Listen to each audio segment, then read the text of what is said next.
उन्होंने सोने के बछड़े की आराधना की और देखिए पूरे इतिहास में शैतान तो निश्चय ही बहुत सी आस्थाओं के उभरने के पीछे खड़ी रहा, जैसे कि इस्लाम, बुद्धिज़्म, मोर्मनिज़्म और जैसे कि हिंदुइज़्म भी, जैसे कि इस बात में वो लोगों का ध्यान भटकाता है सच्चे परमेश्वर को देखकर उसकी आराधना करने के बजाय। अब मनुष्य के इतिहास के अंतिम 7 वर्ष, जिसे क्लेश काल कहते हैं, शैतान एक बार फिर आस्था का उपयोग करेगा और ये इतनी चालाकी से इसका उपयोग करेगा कि वो पूरे संसार को भरमा कर पूरे संसार की एक आस्था बनाएगा जो उन्हें प्रभु यीशु मसीह से दूर लेकर जाएगी। याद रखिए, उस 7 साल के समय काल में जो सच्ची कलीसिया है वो तो पृथ्वी पर से उठा ली जाएगी और पूरे संसार में एक नया चर्च होगा जो कि संसार की सारी आस्थाओं से मेल मिलाप करेगा। और ये पूरे संसार का जो चर्च होगा बाकी सभी बातों के साथ ये सताएगा क्लेश काल के संतों को और यहूदी लोगों को जो यीशु मसीह पर अपनी दृष्टि लगाए हैं। तो क्लेश काल के पहले आधे भाग में, जिसका हम अध्ययन कर चुके हैं, ये पूरे संसार का जो चर्च है ये तो ख्रिस्त विरोधी के कामों को सपोर्ट करेगा कि पूरे संसार पर अधिकार कर ले। और देखिए, क्लेश काल के बीचों बीच का जो समय है जहाँ पर ख्रिस्त विरोधी तो यहाँ शैतान से भर जाता है और अभी वो चाहता है कि संसार उसकी आराधना करें। वो पूरे संसार की एक ही आस्था को नाश करेगा और वो यही मांग करेगा कि सारी आराधना केवल उसी की जाए। वो खुद को परमेश्वर कहेगा और ये भी बताता है ये एक आस्था की कलीसिया कैसे सताएगी क्लेश काल के संतों को, और निश्चय ही ये तो ख्रिस्त विरोधी के बारे में भी दर्शाएगी जो इस एक संसार के एक चर्च को नाश करेगा। अब यहाँ इस अध्याय में हम कुछ बातों को देखेंगे। चलिए सबसे पहले देखिए, एक विवरण है इस झूठे सांसारिक आस्था की। प्रेरित यूहन्ना इसकी तुलना एक वेश्या के साथ में करता है और साथ ही हम देखेंगे कि एक संसार की एक आस्था का प्रभाव क्या होगा और इसका क्लेश काल के संतों के ऊपर कैसे नाश करने वाला प्रभाव होगा। अब ये जो अध्याय है ये हमें और भी अतिरिक्त जानकारी देता है ख्रिस्त विरोधी के बारे में और संसार के राजनीतिक नेताओं के बारे में जो ख्रिस्त विरोधी के पीछे आकर उसकी मदद करेंगे। तो आइए इस समय हम इस अध्याय के पहले 7 वचन पढ़ते हैं और फिर बाद में हम वचन 8 से 18 तक एक साथ पढ़ेंगे। तो देखिए, इस तरह कहता है, जिन 7 स्वर्गदूतों के पास वे 7 कटोरे थे उनमें से एक ने आकर मुझसे ये कहा, इधर आ, मैं तुझे उस बड़ी वेश्या का दंड दिखाऊं जो बहुत से पानी पर बैठी है, जिसके साथ पृथ्वी के राजाओं ने व्यभिचार किया और पृथ्वी के रहने वाले उसके व्यभिचार की मदिरा से मतवाले हो गए थे। तब वो मुझे आत्मा में जंगल को ले गया और मैंने लाल रंग के पशु पर जो निंदा के नामों से भरा हुआ था और जिसके 7 सिर और 10 सींग थे, एक स्त्री को बैठे हुए देखा। ये स्त्री बैंजनी और लाल रंग के कपड़े पहने थी और सोने और बहुमूल्य मणियों और मोतियों से सजी हुई थी और उसके हाथ में एक सोने का कटोरा था जो घृणित वस्तुओं से और उसके व्यभिचार के अशुद्ध वस्तुओं से भरा हुआ था। उसके माथे पर यह नाम लिखा था, भेद, बड़ा बेबीलोन, पृथ्वी की वेश्याओं और घृणित वस्तुओं की माता। मैंने उस स्त्री को पवित्र लोगों का लहू और यीशु के गवाहों का लहू पीने से मतवाली देखा। उसे देखकर मैं चकित हो गया। तब उस स्वर्गदूत ने मुझसे पूछा, तू क्यों चकित हुआ? मैं स्त्री और उस पशु का जिस पर वो सवार है और उसके 7 सिर और 10 सींग हैं तुझे भेद बताता हूँ। तो प्रार्थना करते हैं। पिता, हम धन्यवाद देते हैं कि आपने यह अवसर दिया कि आपके वचन का अध्ययन करें। प्रभु, हम प्रार्थना करते हैं कि आप हमारी समझ की आंखों को खोलिए, सुनने के कान दीजिए, ताकि पवित्र आत्मा की बात हम समझ सकें। यीशु के बहुमूल्य नाम में प्रार्थना करता हूँ, आमेन। इन पहले 7 वचनों में जो हमने अभी पढ़े हैं, हम यहाँ पर ये विवरण पाते हैं स्त्री का जो लाल पशु के ऊपर सवार थी।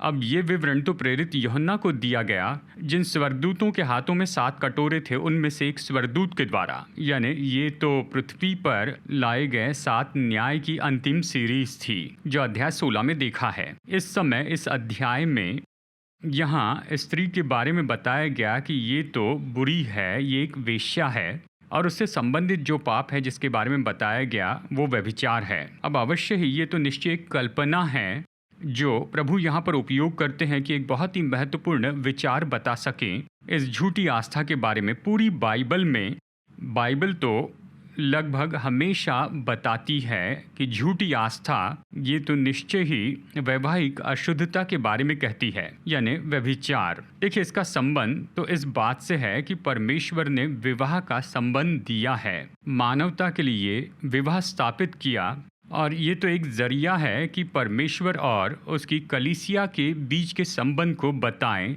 बाइबल बताती है कि परमेश्वर तो दूल्हा है और इस्राएल तो उसकी पत्नी है, और साथ में ये भी बताती है कि यीशु दूल्हा है और कलीसिया उसकी दुल्हन है। यानी ये तो कल्पना है जो कि इस करीबी संबंध को दर्शाती है जो परमेश्वर और उसके लोगों में है।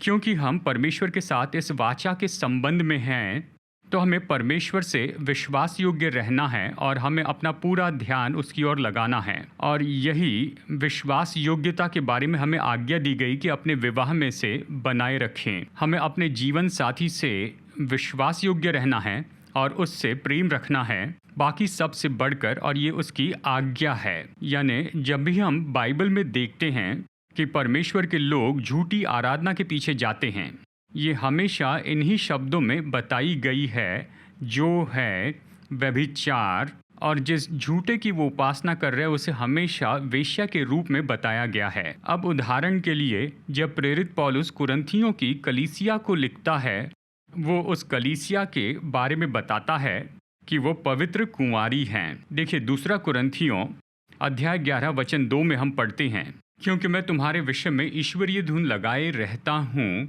इसलिए कि मैंने एक ही पुरुष से तुम्हारी बात लगाई है कि तुम्हें पवित्र कुंवारी के समान सौंप दूं।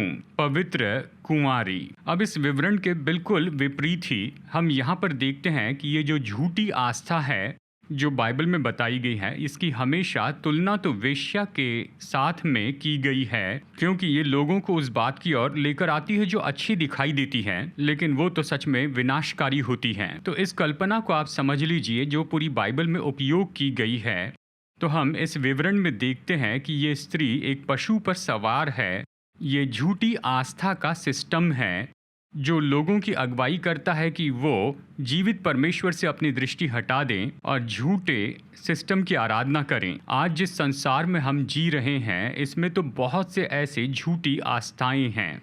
यहाँ इस अध्याय में ऐसे दिखाई देता है कि इस क्लेश काल के समय में ये सब जो है ये तो एक साथ लाया जाएगा एक ही पूरे संसार की झूठी आस्था में। इन वचनों में हमने पढ़ा, वचन 1 से 7 में यहाँ पर 10 अलग अलग ऐसी बातें हैं जो बताई गई हैं इस झूठी आस्था के बारे में, ये स्त्री जो पशु पर सवार है। तो चलिए इन 10 बातों को देखते हैं और फिर इनमें से हर एक को हम यहाँ पर खोल कर देखेंगे और उसका विवरण देखते जाएंगे। सबसे पहली बात हमने जो बताई है कि वो एक बुरी स्त्री है, वो वेश्या है। और दूसरी बात बताई गई है कि वो बहुत से पानी पर बैठी है। तीसरी बात हम पढ़ते हैं कि पृथ्वी के राजाओं ने उसके साथ व्यभिचार किया है। चौथी बात हमने देखी है कि पृथ्वी के रहने वाले उसके व्यभिचार की मदिरा के कारण मतवाले हो चुके हैं। और हम ये भी देखते हैं कि वो तो लाल पशु के ऊपर बैठी है। और छठी बात हम देखते हैं कि उसने बैंगनी और लाल रंग के वस्त्र पहने हैं। सातवीं बात कि वो सोने, मणियों और बहुत से मोतियों से सजी है। आठवीं बात हम पढ़ते हैं कि उसके हाथ में सोने का कटोरा था जो कि घृणित वस्तुओं से और उसके व्यभिचार के अशुद्ध वस्तुओं से भरा था। नौवीं बात हम देखते हैं कि उसके माथे पर कुछ लिखा था जो था भेद, बड़ा बेबीलोन। 10वीं बात हम देखते हैं कि उसके पैरों में जूते थे। 11वीं बात हम देखते हैं कि उसके पैरों में जूते थे। 12वीं बात हम देखते हैं कि उसके हाथ में एक तलवार थी। 13वीं बात हम देखते हैं कि उसके मुंह में एक पृथ्वी की, वेश्याओं की और घृणित वस्तुओं की माता।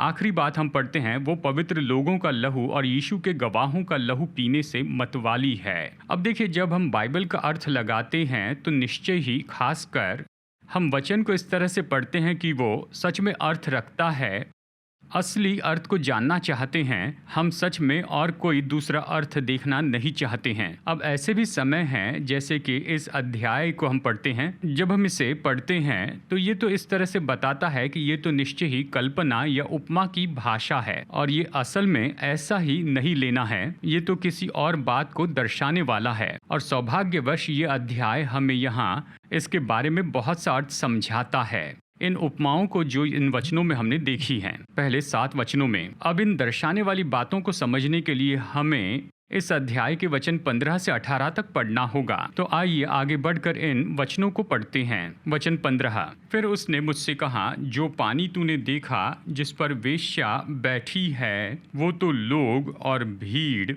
और जातियां और भाषाएं हैं। जो 10 सिंह तूने देखे वे और पशु उस वेश्या से बैर रखेंगे और उसे लाचार और नंगी कर देंगे और उसका मांस खा जाएंगे और उसे आग में जला देंगे, क्योंकि परमेश्वर उनके मन में ये डालेगा कि वे उसकी मनसा पूरी करें। और जब तक परमेश्वर के वचन पूरे न हो ले तब तक एक मन होकर अपना अपना राज्य पशु को दे दें। वो स्त्री जिसे तूने देखा है वो बड़ा नगर है जो पृथ्वी के राजाओं पर राज्य करता है। अब देखिए, इन वचनों में ये अर्थ बताया है। यहाँ पर हम देखते हैं ये उपमा की बात क्या है जिस पर वो बैठी है, बहुत से पानी पर। और वचन 15 बताता है कि ये बहुत सा पानी क्या है, जो कि वचन 1 में हमें बताया गया है। ये तो लोगों की बड़ी भीड़ के बारे में बताता है और संसार के देशों को बताता है। यह हमें बताता है कि ये झूठी आस्था ये पूरे संसार में हैं जो अधिकार करेगी, यानी इसमें सभी अलग अलग लोग होंगे जो अलग अलग देशों से होंगे। देखिए, आज जिस संसार में हम रहते हैं इसमें संसार के अलग अलग क्षेत्र हैं, यानी संसार का हिंदू प्रांत है, फिर मुस्लिम प्रांत है और बुद्धिस्ट हैं। लेकिन यहाँ इस खास समय में हर कोई जो है वो तो इसी झूठी आस्था में आराधना करेंगे, झूठे धार्मिक सिस्टम में। इस अध्याय का वचन 2 बताता है कि पृथ्वी के रहने वाले उसके व्यभिचार की मदिरा पीकर मतवाले हो जाएंगे। यह हमें बताता है कि चाहे ये आस्था जो भी हो, ये तो सच में बहुत ही प्रभावित करने वाली होगी संसार के लोगों की दृष्टि में। आप कल्पना कर सकते हैं कि इस झूठी आस्था का कितना बड़ा प्रभाव होगा, क्योंकि हम जानते हैं कि आज जिस संसार में हम जी रहे हैं, मुस्लिम तो इस्लाम के लिए ज़्यादा समर्पित हैं, बुद्धिस्ट बुद्धा के लिए बहुत ही समर्पित हैं, हिंदू अपनी आस्था के लिए बहुत ही समर्पित हैं। लेकिन फिर भी ये सभी अलग अलग लोग ये इस एक आस्था में आएंगे और इसके द्वारा बहुत ही प्रभावित होंगे। और वचन 2 में हम ऐसा कुछ पढ़ते हैं जो कि बहुत ही महत्वपूर्ण है। यहाँ हम पढ़ते हैं कि पृथ्वी के राजा उसके साथ में व्यभिचार करेंगे। देखिए, यहाँ पर यह हमें बताता है कि ये अलग अलग देश और उनकी सरकार वो तो स्थापित करने वाली हैं इस झूठी आस्था को संसार के अपने अपने प्रांत में। और आज चीन में जो चल रहा है ये बिल्कुल वैसा ही है कि वहाँ पर उन्होंने सच में देश के द्वारा सहमति दिया हुआ मसीहत का वर्जन है चीन में, जो कि सच में सच्ची मसीहत नहीं है। अब यह हमें वो खतरा बताती है जब भी सरकार और आस्था एक साथ जुड़ती हैं, मिल जाती हैं और सरकार अपनी पूरी सामर्थ्य लगा देती है कि उस झूठी आस्था को आगे भेजें अपनी प्रजा में। परमेश्वर की आराधना कभी मनुष्यों के द्वारा नियुक्त ना हो। सच में स्वर्ग का राज्य जिसका राजा प्रभु यीशु मसीह है,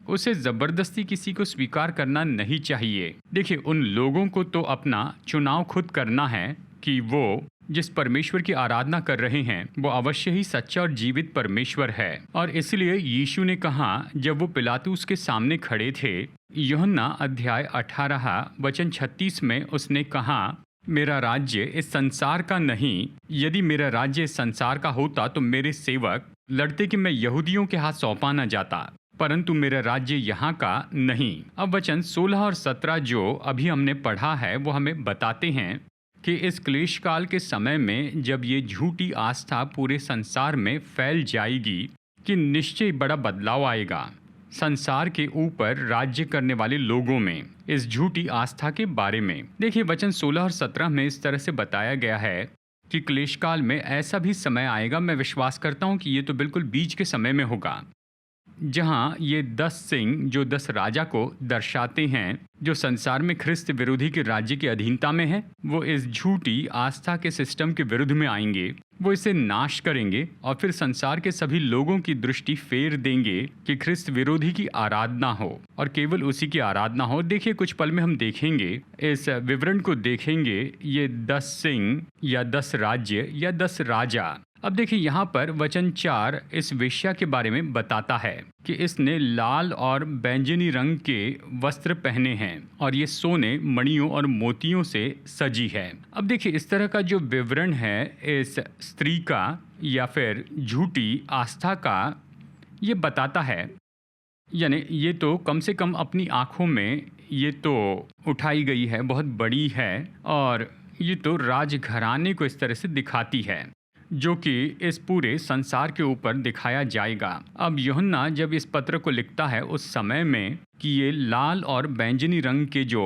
वस्त्र हैं, अब ये तो खास करके जुड़े थे राजघराने और उनके राज्यों से। और अवश्य देखिए, यहाँ पर बाइबल के लिटरेचर में अब यहाँ पर जो लाल रंग है, इसका संबंध तो हमेशा पाप से जुड़ा है, जो कि इस झूठी आस्था का भाग है। अब चलिए वचन 5 की ओर हम आगे बढ़ते हैं, जो कि बताया गया है कि उसके ऊपर कुछ लिखा है, उसके माथे पर कुछ लिखा है, और वो है भेद बड़ा बेबीलोन, पृथ्वी की वेश्याओं और घृणित वस्तुओं की माता। अब जब हम भेद ये शब्द बाइबल की किसी बात से जुड़ा हुआ देखते हैं, तो यहाँ पर हम यही तो देखते हैं, ये तो सत्य का प्रकाशन है जो कि इसके पहले जाने नहीं गए थे और अभी उसे जाना गया है बस वचन के उसके विवरण के द्वारा। उदाहरण के लिए बाइबल बताती है कि चर्च, ऐसा चर्च जिसमें आप और मैं हूँ, ये तो भेद रहा है, क्योंकि ये तो ऐसी बात है जो कि पूरे इतिहास में पहले प्रकट नहीं किए गए थे और आप इसे नहीं देखेंगे। उदाहरण के लिए पुराने नियम में चर्च शब्द नहीं है। और इसी तरह से ख्रिस्त विरोधी की आत्मा जो कि संसार में अस्तित्व रखेगी, यानी वो तो बिल्कुल शुरुआत से है, जिसके बारे में प्रेरित पौलुस दूसरा थिस्सलुनीकियों अध्याय 2 में बताता है, ये तो अधर्म के भेद के रूप में बताता है। तो बिल्कुल इसी तरह से अब यहाँ हमें अध्याय 17 में जो बताया गया है कि पूरे संसार में एक ही आस्था होगी, ये तो एक भेद है, क्योंकि इसके बारे में न किसी ने सुना था, न किसी ने जाना था प्रेरित यूहन्ना को दिए गए इस प्रकाशन के पहले, जो हम यहाँ पर इन वचनों में देखते हैं। अब देखिए, ये जो भेद है इसका नाम है बड़ा बेबीलोन। अब देखिए, ये जो नाम बेबीलोन है, ये तो बाइबल में उस असली जगह से जुड़ा हुआ है,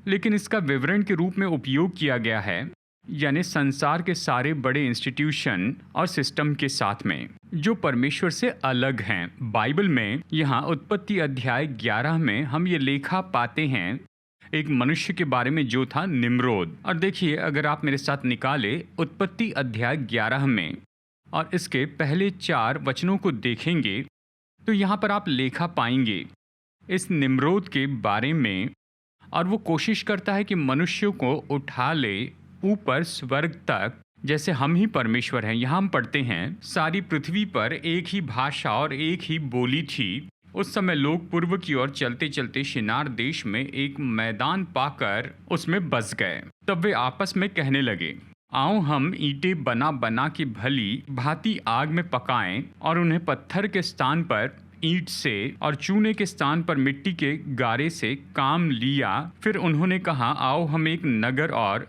एक गुम्मट बना ले जिसकी चोटी आकाश से बातें करें। इस प्रकार से हम अपना नाम करें, ऐसा ना हो कि हमको सारी पृथ्वी पर फैलना पड़े। अब देखिए, उत्पत्ति का यह अध्याय बताता है मनुष्य जाति की उत्पत्ति के बारे में। वो तो कोशिश कर रहे थे कि खुद को ऊंचा उठा ले परमेश्वर की जगह पर। अब बेबीलोन की ये घटना जिसे हम उत्पत्ति 11 में देखते हैं, ये तो मनुष्य की कोशिश है कि वो जीवित और सच्चे परमेश्वर से अलग होकर जीना चाहते हैं। और ये नगर जो वो बना रहे थे, यानी देखिए, इसका नाम रखा गया, जो कि हम उत्पत्ति 11 में बाद में देखेंगे, इसका नाम रखा गया बैबएल। और बैबएल तो देखिए, इसके 2 अलग अर्थ हैं। इसका अर्थ है परमेश्वर का फाटक, और फिर इस तरह से जाना गया जैसे कि भाषाओं में गड़बड़ी डाली गई, क्योंकि परमेश्वर ने यही तो किया कि इन्हें बांट दे ये मनुष्य की एकता को, कि वो परमेश्वर के विरुद्ध में जिएं। और उस समय से ये शब्द बाबेल और फिर बाद में बेबीलोन का ये जो शहर है, ये तो वही शिनार का प्रांत है जो उत्पत्ति 11 में यहाँ पर बताया गया है। अब देखिए, बेबीलोन तो दर्शाने वाला हो गया, यानी मानवता के इन सभी अलग अलग इंस्टीट्यूशन को जो कि बनाए गए और उन्हें बढ़ावा दिया गया कि ये तो परमेश्वर के विरोध करने का जरिया है। और साथ ही बेबीलोन जो नाम है, इसका संबंध तो निश्चय ही उस असली शहर से है जो कि अभी इस समय है, और निश्चय अंतिम समय में वो होगा ही उस देश में जिसे हम कहते हैं इराक। बहुत से बाइबल के विद्वान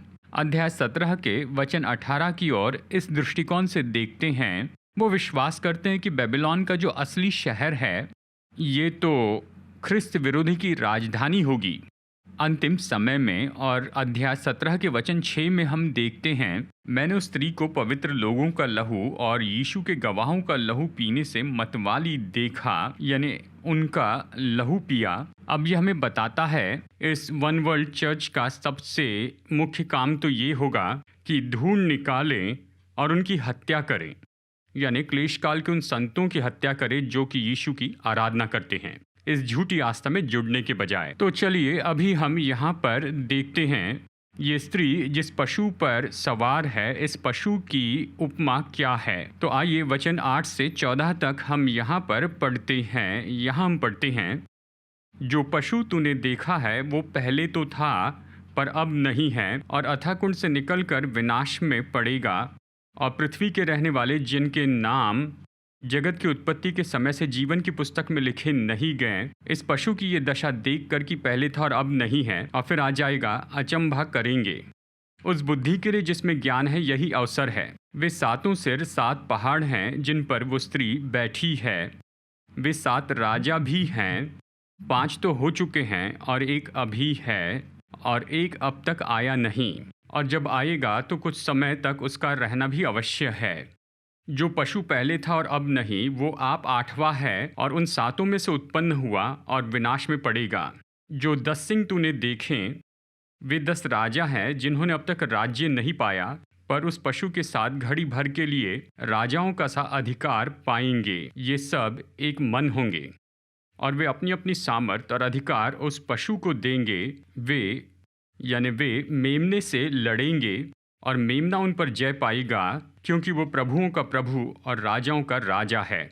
और जो बुलाए हुए हैं और चुने हुए और विश्वासी हैं, वे उसके साथ जय पाएंगे। अब देखिए, जिस तरह से ये जो विवरण है जो हमने यहाँ पर उस स्त्री के बारे में देखा है, तो यहाँ पर ये जो पशु का विवरण है वचन 3, 7 और 8 में, ये तो उस पशु के 6 गुणों को बताते हैं। तो चलिए इन 6 बातों को एक साथ हम यहाँ पर पढ़ लेते हैं और उसके बाद में व्यक्तिगत रूप में देखेंगे। हम पढ़ते हैं कि पशु तो लाल रंग का है, उस पर निंदा के नाम हैं, उसके 7 सिर हैं, 10 सींग हैं, और उस पर एक वेश्या सवार है। और इस पशु के बारे में इस तरह से बताया गया है कि ये पहले था, अब नहीं है, और वो अथाह कुंड से आएगा और फिर वो विनाश में पड़ेगा। और हम यहाँ पर वचन 8 में देखते हैं कि पृथ्वी के लोग, यानी ये तो ऐसे लोग हैं जो कि यीशु मसीह पर विश्वास नहीं करेंगे और वो पशु के प्रकट होने पर चकित होंगे। और देखिए, हम इस बात की कल्पना कर सकते हैं कि इस व्यक्ति की जो कि ख्रिस्त विरोधी है, उसके क्या गुण होंगे, यानी उसकी सामर्थ और उसका प्रभावित करना और उसकी योग्यता। ये सारी बातें तो निश्चय उन दिनों के लोगों को बहुत ही प्रभावित करेगी। अब पशु का विवरण जो यहाँ पर हम अध्याय 17 में देखते हैं, ये तो बिल्कुल उसी के जैसे है जिसके बारे में हमने देखा प्रकाशित वाक्य अध्याय 13 वचन 1 में। वहाँ हमने पढ़ा, देखिए यहाँ पर यूहन्ना कह रहा है, तब मैंने एक पशु को समुद्र में से निकलते हुए देखा जिसके 10 सिंग थे, यानी उसके 10 सिंग थे और 7 सिर थे। उसके सिंग पर 10 राजमुकुट और उसके सिरों पर परमेश्वर की निंदा के नाम लिखे हुए थे। और हम इस बात को देख चुके हैं कि अध्याय 13 में ये जो पशु का विवरण है, ये तो ख्रिस्त विरोधी है। तो हम अध्याय 17 में यही निष्कर्ष निकाल सकते हैं कि ये झूठी आस्था जो कि पशु के ऊपर में सवार थी, और ये हमें बताता है कि जो झूठी आस्था है वो कम से कम कुछ समय तक पशु के ऊपर में प्रभाव डालेगी, राज करेगी कि वो ख्रिस्त विरोधी का मार्गदर्शन करें। हमें इन वचनों को अभी यहाँ पर देखना तो नहीं है, लेकिन हमने ऐसे बहुत से वचन देखे हैं जो स्पष्ट रूप में बताता है कि पशु का जो लाल रंग है ये इस विचार को बताता है कि ये जो है ये तो ख्रिस्त विरोधी का है। अब देखिए वचन 3, 9 और वचन 10 जो हम पढ़ रहे हैं ये बताते हैं कि इस पशु के 7 सिर थे। अब यह इस केस में ये जो 7 सिर हैं, अब देखिए ये तो एक कल्पना है या उपमा है जिसके 2 अर्थ हैं। अब देखिए पहले तो हम वचन 9 में देखते हैं कि ये 7 सिर ये 7 पहाड़ों को बताते हैं जिस पर वो स्त्री सवार हैं। अब देखिए इसका अर्थ लगाने के लिए अलग अलग विद्वानों के अलग अलग विचार हैं ये जो 7 पहाड़ें उसके बारे में। और देखिए वचन 10 में ये बताता है कि इस पशु के 7 सिर हैं। अब देखिए इस केस में ये जो 7 सिर हैं यानी ये जो कल्पना है या उपमा है इसके भी निश्चय 2 अर्थ होते हैं। अब हम वचन 9 में देखते हैं कि ये जो 7 सिर हैं ये 7 पहाड़ों को दर्शाते हैं जिस पर ये स्त्री सवार है।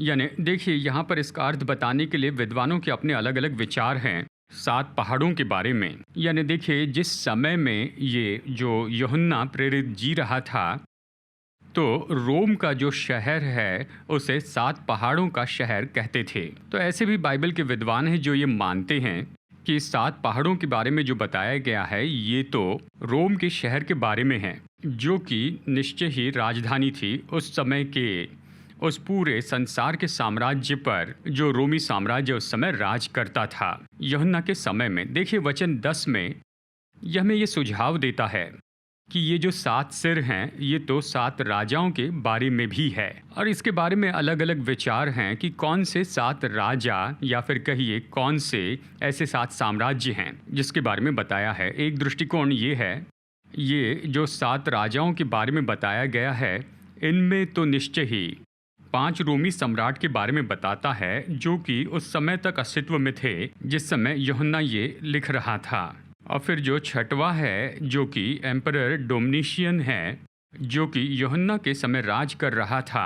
और फिर जो 7वां आने वाला है वो तो निश्चय ही ख्रिस्त विरोधी है। देखिए एक और इस तरह की दूसरी थ्योरी है ये जो 7 राजा हैं ये तो वो राजा हैं जिन्होंने इस पूरे संसार के ऊपर राज्य किया था। जिस समय यूहन्ना ये लिख रहा था उस समय संसार पर राज्य किए हुए राज्य थे मिस्र, अशरूर, बेबीलोन, फारस और ग्रीस। देखिए वो जो राज्य है वो तो रोम का राज्य होगा उस वर्तमान के समय में जब यूहन्ना ये सब यहाँ पर लिख रहा था। और फिर भविष्य का राज्य ये तो नया बनाया गया रोमी साम्राज्य होगा जो कि ख्रिस्त विरोधी के द्वारा राज्य किया जाएगा। अब देखिए यहाँ पर इन राज्यों के बारे में ये 2 अलग अलग थियरी हैं। चाहे जो भी हो लेकिन आप जानते हैं कि ये तो एक ही संदेश देते हैं। देखिए यहाँ पर ये जो कल्पना है इसके द्वारा यही दिखता है कि ख्रिस्त विरोधी ये तो कॉम्बिनेशन है सारी कोशिशों की और सारे साम्राज्य की, उन सारे साम्राज्यों से हैं जो कि उस समय इतिहास में थे, जो कि अपने आप को निश्चय ही सच्चाई से दूर रख रहे थे, परमेश्वर से दूर रख रहे थे। मनुष्य के इतिहास में आपने निश्चय देखा होगा कि बहुत से राज्य उदय हुए और गिर गए, बहुत से सम्राट अस्तित्व में आए थे, फिर दूसरे सम्राट ने उन्हें हरा दिया, लेकिन उन सब में मनुष्य के बिल्कुल वैसे ही गुण हैं। और जो कि बाबेल के मीनार के समय निम्रोद में थे, वो तो अपने आप को बहुत ही सामर्थ्य दिखाते थे परमेश्वर से दूर होकर। और देखिए ख्रिस्त विरोधी तो निश्चय ही ये तो अंतिम व्यक्ति होगा, यानी ये तो निश्चय बहुत सामर्थ्य होगा, वो इन सारी सोच का प्रतिनिधित्व करेगा और परमेश्वर का विरोध करने में वो तो निश्चय कॉम्बिनेशन होगा उन सारे साम्राज्यों का जो शैतान ने इस संसार में लाए हुए थे बिल्कुल शुरुआत से। अब देखिए यहाँ पर हम ये देखते हैं कि ये जो पशु है उसके केवल 7 सिर नहीं थे, लेकिन हम ये भी पढ़ते हैं कि उस पशु के 10 सिंग थे। यानी देखिए बाइबल में ये जो सिंग है ये तो हमेशा दर्शाता है किसी सामर्थ को या कहिए सामर्थ के अधिकार को, जो कि एक राजा है या किसी तरह की सामर्थ को। तो चलिए इस 10 सिंग के महत्व को मैं आपको यहाँ पर बताता हूँ।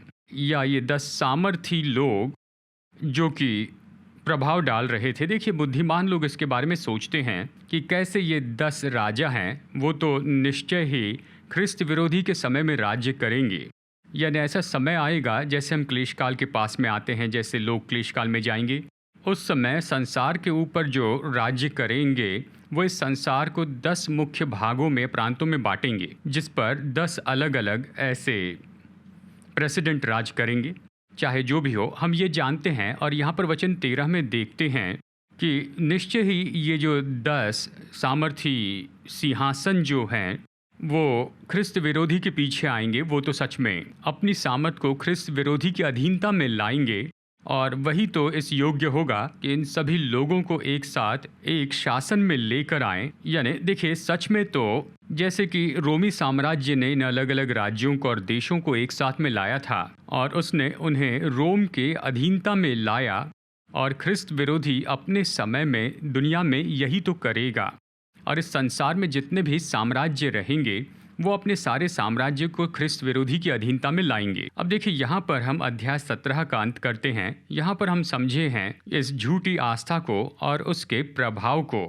हम ये निष्कर्ष निकाल सकते हैं कि शुरुआत में ये झूठी आस्था ये तो निश्चय ही सहमति दिखाएंगे इन 10 राजाओं के साथ जो कि पूरे संसार पर राज करते हैं। वचन 16 में हम देखते हैं कि ऐसा समय आएगा जब ये 10 सिंह यानी 10 राजा इस झूठी आस्था से नफरत करेंगे और वो उसे नाश कर देंगे। और हम कल्पना कर सकते हैं कि निश्चय ये ऐसा समय होगा जहाँ पर पूरा संसार झूठी आस्था के विरुद्ध में आएगा, और ये तो क्लेशकाल के बीच में होगा, जबकि ख्रिस्त विरोधी इस्राएल के साथ अपनी वाचा को तोड़ेगा, और इस तरह से होगा कि वहाँ शैतान वास करेगा, और फिर वो मांग करेगा कि संसार ख्रिस्त विरोधी की उपासना करें परमेश्वर के रूप में और किसी की नहीं। और देखिए, सारांश में मैं बताऊं कि वचन 13 और 14 में हम पढ़ते हैं, हम यहाँ पर देखते हैं कि ऐसा समय आएगा जब ये 10 राजा या फिर जो 10 प्रधान होंगे जो ख्रिस्त विरोधी की अधीनता में होंगे, वो ख्रिस्त विरोधी के पीछे आएंगे और वो प्रभु से युद्ध करने की कोशिश करेंगे। और बताया गया कि मेमना उन पर जयवंत होगा, जो कि प्रभुओं का प्रभु और राजाओं का राजा है। वो और कोई नहीं, बस यीशु मसीह है। ये राजा ख्रिस्त विरोधी की अधीनता में होंगे। ये वो होंगे जो प्रभु का विरोध करेंगे हर्मगिदोन के युद्ध में, जिसके बारे में पिछली बार देखा। तो देखिए, जो चित्र हम पाते हैं यहाँ अध्याय 17 से, यह हमें क्लेश काल के बारे में बहुत ही महत्वपूर्ण बातें बताते हैं। और ये बताता है कि क्लेश काल के दौरान उनका आत्मिक वातावरण उस समय कैसा होगा, और ये तो हमें राजनीतिक वातावरण के बारे में भी बताता है क्लेश काल के समय। देखिए, आत्मिक दृष्टिकोण से ये जो संसार है उस समय तो अधीनता में आएगा उस एक ही संसार की आस्था में, जिसका तो शुरू में बहुत ही ज़्यादा प्रभाव होगा पूरे संसार पर, यानी लोगों पर और प्रशासन पर, संसार की सरकार पर। राजनीतिक दृष्टिकोण से हम ये भी देखते हैं कि पूरा संसार जो है वो तो ख्रिस्त विरोधी के अधीनता में एक साथ आने लगता है, और ख्रिस्त विरोधी की अधीनता में 10 अलग अलग प्रांत या ऐसे क्षेत्र होंगे जो अपना अधिकार ख्रिस्त विरोधी को देंगे। और हमने यहाँ पर यह भी सीखा कि निश्चय क्लेश काल के समय में ऐसा समय आएगा, मैं विश्वास करता हूँ ये क्लेश काल के मध्य का समय होगा। यहाँ पर ख्रिस्त विरोधी की अधीनता में ये जो सामर्थ है, ये प्रधान है, गवर्नर हैं, वो तो संसार की इस एकमात्र आस्था के विरुद्ध में चले जाएंगे और उसे नाश करेंगे। और देखिए, इस तरह से ऐसा होगा कि पूरे संसार को ख्रिस्त विरोधी की आराधना के लिए विवश किया जाएगा परमेश्वर के रूप में। और फिर हम यहाँ पर इस तरह से पढ़ते हैं कि ये अलग अलग सामर्थ हैं जो कि ख्रिस्त विरोधी की अधीनता में हैं। वो उन्हें ख्रिस्त विरोधी के पीछे चलने के लिए बुलाएंगे कि पर अवश्य ही सच्चे जीवित परमेश्वर, राजाओं के राजा, प्रभुओं के प्रभु यीशु मसीह। और देखिए, जैसे हमने पिछले अध्याय में देखा है कि प्रभु यीशु मसीह के द्वारा वो हर्मगदोन के युद्ध में हार जाएंगे। ये था लेसन 26, इसमें अध्याय 17 हमने देखा है। और इन अध्यायों में बहुत सी मुश्किल ऐसी कल्पनाएं हैं। मैं आपको धन्यवाद देता हूं कि आप हमारे साथ बने रहें। और ये तो सच में बहुत ही भारी ऐसे विषय हैं बाइबल के अर्थ में। मैं आशा करता हूं कि अगली बार आप हमारे साथ में जुड़ जाएंगे लेसन नंबर 27 में, जहां पर हम देखेंगे अध्याय 18 से। और यहां पर हम फिर से देखेंगे कि कैसे परमेश्वर और भी जयवंत होते चले जाते हैं ख्रिस्त विरोधी की सामर्थ पर। तो आइए अंत में प्रार्थना करते हैं। पिता, हम धन्यवाद देते हैं कि आपने ये सब कुछ हमारे लिए संभव बनाया है कि हम भविष्य में देख सकें और इन सारी चीज़ों को देखें जो यूहन्ना ने देखे। प्रभु, इस बात से हमें निश्चय बहुत ही साहस और हिम्मत मिलती है कि परमेश्वर की सामर्थ तो बुराई पर जय पा रही है। मेरी प्रार्थना है प्रभु, मेरे भारतीय भाई और बहन प्रोत्साहित हो जाएं, जैसे वो सर्वशक्तिमान परमेश्वर की सामर्थ को देखते और अनुभव करते हैं कि परमेश्वर इस संसार का फिर दावा करते हैं और अपने राज्य को स्थापित करते हैं। प्रभु, आपका धन्यवाद कि वचनों के द्वारा आपने हमसे बातचीत की है। हम प्रार्थना करते हैं यीशु के नाम में, आमेन आमेन। प्रभु आशीष दे। सेशन 27 में आपसे मिलेंगे।